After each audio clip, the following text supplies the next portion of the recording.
नमस्कार, मैं प्रवीण गौतम। रोजाना बड़े बड़े नेताओं का पाला बदलना और सत्ताधारी पार्टी का रोजाना लोकतंत्र के साथ गोटी खेलना राजनीति में दिलचस्पी रखने वालों के लिए बस यही रोमांच बच गया है। और चंडीगढ़ मेयर चुनाव में दो रोमांचक कहानियां सामने आई हैं। पहले जब बीजेपी ने 8 वोट कैंसिल करा के चुनाव जीता, सुप्रीम कोर्ट ने एक्सपोज कर दिया, रिटर्निंग ऑफिसर पर केस चलाने की बात कही और इसे लोकतंत्र की हत्या बताया, तो बीजेपी पूरी तरह एक्सपोज हो गई। आज जब सुप्रीम कोर्ट में सुनवाई होनी थी तो बीजेपी ने मोरल ग्राउंड अपना लिया। बीजेपी ने मेयर का इस्तीफा दिला दिया। चंडीगढ़ के मेयर मनोज सोनकर ने देर रात कल इस्तीफा दे दिया और उसके बाद बीजेपी ने कहा कि यह तो हमने मोरल ग्राउंड पर इस्तीफा दिया है, सिद्धांतों को देखते हुए इस्तीफा दिलाया गया है। कमाल है कि जो बीजेपी चंडीगढ़ की जीत को कह रही थी कि यह तो अभी झांकी है, इंडिया गठबंधन को और भी हराएंगे, वो बीजेपी कहती है कि मोरल ग्राउंड पर चंडीगढ़ मेयर का इस्तीफा दिलाया है। हकीकत यह है कि सुप्रीम कोर्ट के डर से बीजेपी ने ऐसा किया। लेकिन क्या बीजेपी मैदान छोड़कर भाग गई? इसे लेकर विपक्षी दल खुशी मनाने ही वाले थे कि बीजेपी ने एक और गेम कर दिया। और गेम सिर्फ विपक्षी दलों के साथ नहीं, लोकतंत्र के साथ गेम खेल रही है बीजेपी। और क्या कमाल का गेम है, आप जरा खबर देखिए।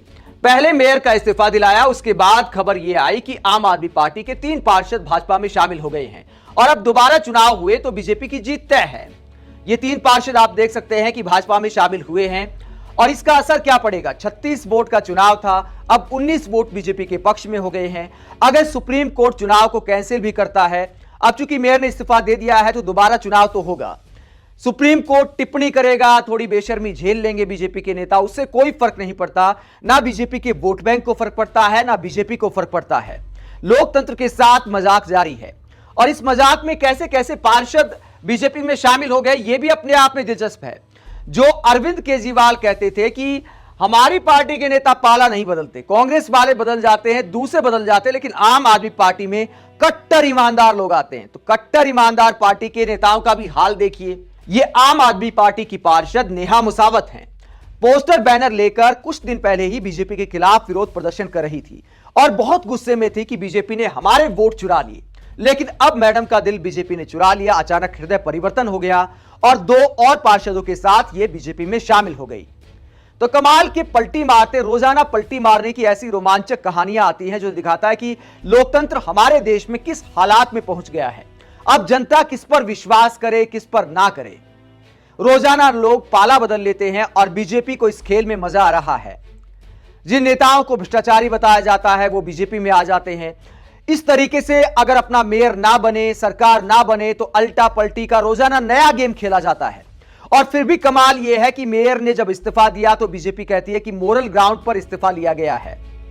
अब दोबारा चुनाव हुए तो बीजेपी की जीत तय है। सुप्रीम कोर्ट क्या टिप्पणी करता है इससे कोई फर्क नहीं पड़ता, क्योंकि अब राजनीति में बेशर्मी की एक नई हाइट हो गई है। आप चंडीगढ़ में बीजेपी के इस नए खेल को लेकर क्या सोचते हैं, जहां पहले मेयर का इस्तीफा दिलाया जाता है और फिर आम आदमी पार्टी के 3 पार्षदों को तोड़ा जाता है और विपक्षियों को समझ नहीं आता कि दोबारा चुनाव होने का जश्न मनाएं या फिर अपने नेताओं के पाला बदलने का मातम मनाएं। लोकतंत्र के ऐसे हालात को लेकर क्या सोचते हैं, कमेंट बॉक्स में अपनी राय जरूर दें। अगर आप हमारी पत्रकारिता को पसंद करते हैं तो थैंक्स के ऑप्शन का इस्तेमाल करें, वीडियो को लाइक करें, चैनल को सब्सक्राइब करें। नमस्कार।